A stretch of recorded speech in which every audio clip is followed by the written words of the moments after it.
And about love lessons for 1 for our daily verse, we now at Leviticus chapter 2 in verse 11 up to verse 16. Yeast and honey must never be born on the altar, so don't ever mix either of these in a grain offering. You may offer either of them separately. When you present the first part of your harvest to me, but they must never be born on the altar. Salt is offered when you make an agreement with me. So sprinkle salt on these sacrifices.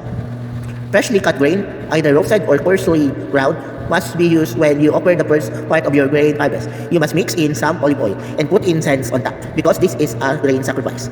A priest will sprinkle all of the incense and some of the grain and oil on the altar and set it up in smoke to show that the whole offering belongs to me.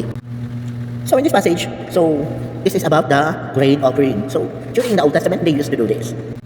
And yes, they burn those grain there at the altar, and the aroma became a pleasing aroma in front of God. So what does it actually mean? So this means that in the Old Testament, they used to do this. Yes, that's right. They do and obey that kind of command. So they do what the Lord says. However, now that we are now in the New Testament, what must we do? Since we are now no longer under the law, right? So what must we do?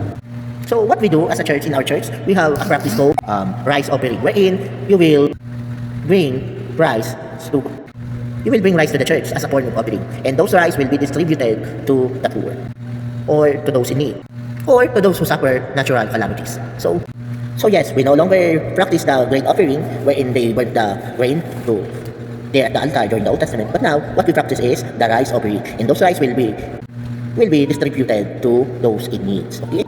So in our church, that's our practice. How about yours? What is the practice within your congregation? So in our church, we have the rice offering. In your church, what is it?